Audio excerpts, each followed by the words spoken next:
सदा वत्सले मातृभूमे नमस्ते सदा वत्सले मातृभूमे त्वया हिन्दुभूमे सुखं वर्धितोऽहं त्वया हिन्दुभूमे सुखं वर्धितोऽहं महामङ्गले पुण्यभूमे त्वदर्थे महामङ्गले पुण्यभूमे त्वदर्थे पतत्वेशकायो नमस्ते नमस्ते पतत्वेशकायो नमस्ते नमस्ते. ಇವತ್ತು ಹಿಂದೂ ಸಮಾಜೋತ್ಸವ ನಮ್ಮ ಗೃಹಲಕ್ಷ್ಮಿ ಬಡಾವಣೆ ಹಾಗೂ ಶಕ್ತಿ ಗಣಪತಿ ನಗರದಲ್ಲಿ ವಿಜೃಂಭಣೆಯನ್ನು ಆಚರಿಸ್ತಾ ಇದ್ದೇವೆ. ಇವತ್ತು ನೀವು ನೋಡ್ಬೋದು 9 ಗಂಟೆಗೆ ನಮ್ಮ ಸೀತಾರಾಮೋತ್ಸವದ ಕಾರ್ಯಕ್ರಮ ಪ್ರಾರಂಭ ಆಗಿದೆ.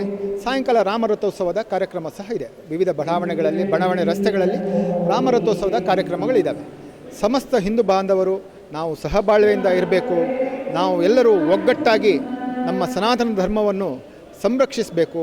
ನಮ್ಮ ಮುಂದಿನ ಜನಾಂಗಕ್ಕೆ ನಮ್ಮ ಸನಾತನ ಧರ್ಮದ ಬಗ್ಗೆ, ಹಿಂದೂ ಧರ್ಮದ ಬಗ್ಗೆ, ನಮ್ಮ ಆಚಾರ ವಿಚಾರಗಳ ಬಗ್ಗೆ, ನಮ್ಮ ಹಿರಿಯರಿಗೆ ಹೇಗೆ ಗೌರವ ಕೊಡುವುದು ಅಂಥ ಒಂದು ಆಚಾರ ವಿಚಾರಗಳನ್ನು ನಮ್ಮ ಮುಂದಿನ ಜನಾಂಗದವರು ತಿಳಿಬೇಕು, ಅವರಿಗೆ ಅರ್ಥ ಆಗಬೇಕು ಎಂಬ ನಿಟ್ಟಿನಿಂದ ಈ ಕಾರ್ಯಕ್ರಮವನ್ನು ಹಮ್ಮಿಕೊಂಡಿದ್ದೇವೆ.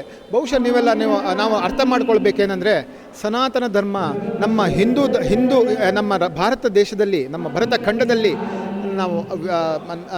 ನಾವು ಆಚರಿಸ್ತಾ ಬಂದಿರ್ತೇವೆ. ಬೇರೆ ಜಗತ್ತಿನ ಯಾವ ಭಾಗದಲ್ಲಿಯೂ ಸಹ ಹಿಂದೂಗಳ ಒಂದು ಆಚರಣೆಯ ಪದ್ಧತಿ ಇಲ್ಲ.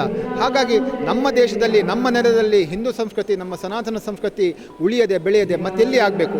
ಹಾಗಾಗಿ ನಾವೆಲ್ಲರೂ ಹಿಂದೂಗಳು, ನಾವೆಲ್ಲ ಒಂದು ಎಂಬ ಪರಿಕಲ್ಪನೆಯೊಂದಿಗೆ ಇವತ್ತೆಲ್ಲ ನಾವು ಹಿಂದೂ ಸಮಾಜ ಬಾಂಧವರು ಒಟ್ಟಿಗೆ ಸೇರ್ತಾ ಇದ್ದೇವೆ. ಒಟ್ಟಾಗಿ ನಾವು ಜಾತಿ ಮತ ಭೇದ ಇಲ್ಲದೆ ನಾವು ಈ ವಿಜೃಂಭಣೆಯಿಂದ ಸೀತಾರಾಮ ಕಲ್ಯಾಣ ಉತ್ಸವವನ್ನು ಆಚರಿಸ್ತಾ ಇದ್ದೇವೆ. ಹಾಗೆ ರಾಮರಥೋತ್ಸವವನ್ನು ಸಹ ಆಚರಿಸ್ತೇವೆ.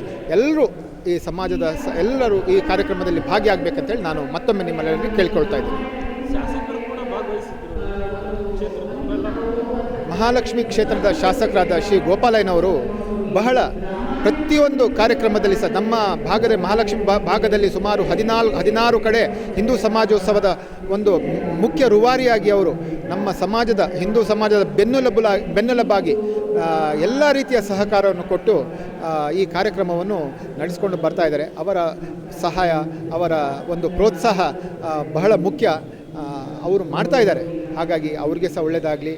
ನಮ್ಮ ಭಾಗದ ಎಲ್ಲ ಸಮಸ್ತ ನಾಗರಿಕರಿಗೆ, ಮುಖ್ಯವಾಗಿ ಹಿಂದೂ ಬಾಂಧವರಿಗೆ ಒಳ್ಳೆಯದಾಗಲಿ ಅಂತೇಳಿ ನಾನು ದೇವರಲ್ಲಿ, ನಮ್ಮ ಆಂಜನೇಯನ ಸನ್ನಿಧಿಯಲ್ಲಿ ಇವತ್ತು ಜಯಮಾರುತಿ ದೇವಸ್ಥಾನ ನಮ್ಮ ಕಮಲಾನಗರ, ಬಸವೇಶ್ವರನಗರ ಭಾಗದಲ್ಲಿ ಬಹಳ ಪ್ರಸಿದ್ಧಿಯನ್ನು ಪಡೆದಿದೆ. ಈ ದೇವಸ್ಥಾನ ಪ್ರತಿ ಶನಿವಾರ ಸುಮಾರು 2,000 ರಿಂದ 2,500 ಜನ ಬಂದು ಭೇಟಿ ಕೊಟ್ಟು ದೇವರ ದರ್ಶನವನ್ನು ಮಾಡ್ಕೊಳ್ತಾರೆ. ಅಂಥ ಈ ದೇವರ ದಿವ್ಯ ಸನ್ನಿಧಿಯಲ್ಲಿ ಇವತ್ತು ಹಿಂದೂ ಸಮಾಜೋತ್ಸವ ಕಾರ್ಯಕ್ರಮ ಆಗುವುದು ಬಹಳ ಸಂತಸದ ವಿಷಯ. ಹಲವಾರು ಜನ ನಮಗೆ ಇದು ಬೆಳಿಗ್ಗೆನೇ ಭಾನುವಾರ ಆದರೂ ಸಹ ತುಂಬ ಜನ ಬೆಳಿಗ್ಗೆ ಬಂದು ಸೇರಿದ್ದಾರೆ, ಈ ಕಾರ್ಯಕ್ರಮದಲ್ಲಿ ಭಾಗಿಯಾಗಿದ್ದಾರೆ. ಅಂತ ಈ ಕಾರ್ಯಕ್ರಮಕ್ಕೆ ಬಂದ ಎಲ್ರಿಗೂ ಸಹ ಜಯಮಾರುತಿ, ಶ್ರೀ ಮಾರುತಿ ಹಾಗೂ ಶ್ರೀ ರಾಮಚಂದ್ರ. ಇವತ್ತು ಅಯೋಧ್ಯೆಯಲ್ಲಿ ರಾಮ ಮಂದಿರ ಆಗಿ ಸುಮಾರು 2 ವರ್ಷದ ವಾರ್ಷಿಕೋತ್ಸವವನ್ನು, ಸಂಭ್ರಮವನ್ನು ನಾವು ಆಚರಿಸ್ತಾ ಇದ್ದೇವೆ. 500 ವರ್ಷಗಳ ಕಾಲ ನಮ್ಮಿಂದ ದೂರವಾದ ಶ್ರೀರಾಮಚಂದ್ರನ ಭವ್ಯ ಮಂದಿರ ನಿರ್ಮಾಣವಾಗಿದೆ. ನಮ್ಮ ದೇಶದ ನೆಚ್ಚಿನ ಪ್ರಧಾನಿ ಶ್ರೀ ನರೇಂದ್ರ ಮೋದಿಯವರ ನೇತೃತ್ವದಲ್ಲಿ ಈ ಕಾರ್ಯಕ್ರಮಗಳು ಆಗಿದ್ದಾವೆ 2 ವರ್ಷಗಳ ಹಿಂದೆ.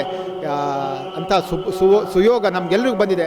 ಅದರ ಒಂದು ಅಂಗವಾಗಿ ಸಹ ನಾವು ಸೀತಾರಾಮ ಕಲ್ಯಾಣವನ್ನು ಹಮ್ಮಿಕೊಂಡಿದ್ದೇವೆ. ಎಲ್ಲಿಗೂ ಒಳ್ಳೆಯದಾಗಲಿ. ನಾನು ಒಂದೇ ಪ್ರಾರ್ಥನೆ ಮಾಡೋದು, ನಮ್ಮ ಯುವ ಜನಾಂಗದಲ್ಲಿ ಒಳ್ಳೆಯ ವಿದ್ಯೆ, ಸದ್ಬುದ್ಧಿ ಹಾಗೂ ಗುರು ಹಿರಿಯರಿಗೆ ಒಂದು ಗೌರವಿಸುವ, ತಮ್ಮ ತಂದೆ ತಾಯಿಯವರನ್ನು ವೃದ್ಧಾಪ್ಯ ಕಾಲದಲ್ಲಿ ಚೆನ್ನಾಗಿ ನೋಡಿಕೊಳ್ಳುವ ಸದ್ಬುದ್ಧಿ ಶ್ರೀರಾಮಚಂದ್ರ ಅವರಿಗೆ ಎಲ್ಲರಿಗೂ ಕಲ್ಪಿಸಲಿ ಅಂತೇಳಿ ನಾನು ಪ್ರಾರ್ಥನೆ ಮಾಡಿಕೊಂಡು ನನ್ನ 2 ಮಾತನ್ನು ಮುಗಿಸ್ತೇನೆ. ನನ್ನ ಹೆಸರು ಗುರುದತ್ ಪ್ರಭು ಅಂತೇಳಿ ಈ ಭಾಗದಲ್ಲಿ ಸಾಮಾಜಿಕ ಕಾರ್ಯಕರ್ತ ನಾಗಿದ್ದೇನೆ. ನಮಸ್ಕಾರ.